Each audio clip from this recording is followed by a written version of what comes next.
3 binjiet li kienu fi stat ta' abbandun ser jieħdu nifs ġdid għal kollox minn 3 kumpaniji li rebħu kompetizzjoni internazzjonali ta' disin biex jirriġeneraw dawn il-binjiet u joħolqu spazju ta' housing speċjalizzat. Fit mal-Kamra tal-Periti, il-Ministeru għall-Akkomodazzjoni Soċjali ħabbar ir-rebbieħa ta' din it-tieni kompetizzjoni internazzjonali li permezz tagħhom ħajjejnu komunitajiet fosthom vulnerabbli isibu ħajt ta' appoġġ. Y Communal House huwa proġett ta' YMCA Malta li b'investiment ta' 350,000 euro, il-kumpanija XYZ Architecture and Design se tibni spazju ta' riabilitazzjoni u integrazzjoni mill-ġdid fis-soċjetà għal persuni li m'għandhomx saqaf fuq rashom, speċjalment għal nies li għandhom il fuq minn 60 sena u nies b'diżabilità. Dan fil-waqt li t-tieni proġett bl-isem ta' Dar Awsalla iddiżinjata mill-kumpanija Ingwaned Architects se tara investiment ta' 150,000 euro biex l-LGBTIQ Rights Movement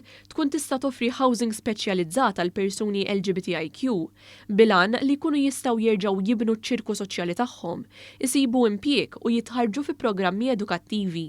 It-tielet proġett huwa dak ta' Dar Mixtla, immexxi mill-Fundazzjoni Sebħ li għalih hemm allokat 100,000 euro. Il-kumpanija Atelier Maison se jibni spazju sigur biex jassisti żgħażagħ u nisa flimkien ma' wliedhom li jkunu għaddew minn episodju ta' vjolenza domestika biex jibdew jgħixu ħajja indipendenti. Il-Ministru Rodrigue Galdess qal li programmi ta' housing speċjalizzati mhux biss huma utli għas-servizzi li joffru, imma d-diżinn u l-ippjanar tal-binja ser joffru sostenibilità u innovazzjoni adattati għas servizzi speċjalizzati li jagħtu. Il-Ministru tenna li dawn il-proġetti mhux se joffru sempliċement ġebel u saqaf, imma se jagħtu dar.